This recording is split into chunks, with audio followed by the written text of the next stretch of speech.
Hello বন্ধুরা, সবাইকে আসসালামু আলাইকুম। আমি আজকে একটা মেলায় যাব। এখন আমি রেডি হয়ে গেছি এবং আমি আমার মেয়েকেও রেডি করে দিছি। এখন আমরা বাসার পাশেই মেলা, আমরা হাঁটে হেঁটে মেলায় চলে গেছি।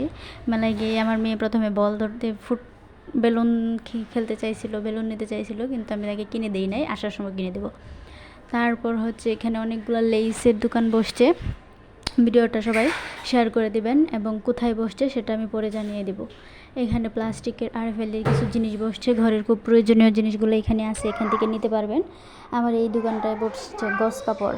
এখানে অনেক সুন্দর সুন্দর গস কাপড় ছিল, যা আমার অনেক পছন্দ হয়েছে, কিন্তু আমি এখানে ভিডিও করে এইসব কারণে আর কিনতে পারি নাই। মেলাটায় অনেক ভিড় ছিল। এখানে হচ্ছে বাচ্চাদের এবং বড়দের জন্য গেঞ্জি আছিল সবগুলাই। এখানে হচ্ছে বড়দের গেঞ্জি, লেডিস গেঞ্জি, মেয়েদের চায়না গেঞ্জি। এখানে 2 পিস হিসেবে গেঞ্জি পাওয়া যায়। আর এইখানে হচ্ছে বিছানার চাদরগুলো হচ্ছে 250 টাকা করে, কিন্তু উপরে যে চাদরগুলো, ওই চাদরগুলো হচ্ছে 550 টাকা করে। আপনারা বার্গেটিং করে হয়তো কিছু টাকা কমাতে পারবেন। তারপর এখানে হচ্ছে 2 পিস শুধু কামিজ আর জামা আর পায়জামা। এখানে আমার মেয়ে, সে মেলায় একা একা হাত বসে আমার কোলে উঠতে চায় না, তাকে আমার ধরতেও দেয় না।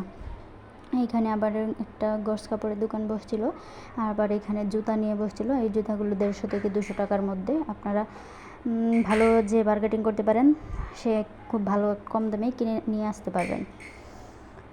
এখানে হচ্ছে ছোটো বাবুদের গেঞ্জি, শার্ট, প্যান্ট। আবার এখানে হচ্ছে থ্রি পিস বসছে। 3 পিসের কালেকশনগুলো হয়তো ভালো, কিন্তু আমি দেখি নাই। আবার এখানেও ছোটো বাচ্চাদের জন্য প্যান্ট, গেঞ্জি। আবার এখানেও কিছু ওড়না, সুতি কাপড়, গস কাপড় নিয়ে বসছিল। আমি এখান থেকে একটা গস কাপড় নিয়ে নিলাম। এখন আমরা চলে যাচ্ছি অন্য কোনো দোকানে। এখানে হচ্ছে বাচ্চাদের জন্য গস কাপড় ছিল। এখানে আবার ওড়নার দোকান আছিল। ওড়নাগুলো খুবই সুন্দর ছিল, কিন্তু আমি নেই নাই। আর মেয়েদের তো পছন্দের জায়গা হচ্ছে কসমেটিক্সের দোকান। এখানে অনেক চুড়ি আছিল, কিন্তু আমার সবচেয়ে বেশি নজর কাটছে ওই ঝুমকার দিকে, কানের দোলের দিকে। কিন্তু আমি কোনো ঝুমকাই নেই নাই, কারণ এগুলো ভালো না, এগুলোর রঙটা উঠে যাবে তাই। আর এই আরেকটা কসমেটিক্সের দোকানে এত ভিড়, যা বলার বাইরে। এখন আমার মেয়ে বেলুন চাইতেছে। এখন তো আর রেহাই নেই, এখন তো তাকে কিনে দিতেই হবে। তাকে বেলুনটা কিনে দিলাম, একটা বেলুন। তারপর আমি আবার চুড়ির দোকানে গেছিলাম, বলি যে কিছু চুড়ি চয়েস করে কিছু চুড়ি কিনবো, কিন্তু না, চুড়িগুলো ভালো লাগছে না। দেখতে সুন্দর, কিন্তু রং চলে যাইব তাড়াতাড়ি, তাই আমি চুড়িগুলো কিনলাম না। আবার অন্য একটা দোকানে আসলো, সেখানেও দেখলাম, কিন্তু কোনো কিছু পছন্দ হয়নি। সস্তার মার্কেট থেকে কোনো কিছু কেনার মন চায় না। আমি শুধু এখানে ভিডিও করার জন্যই গেছিলাম।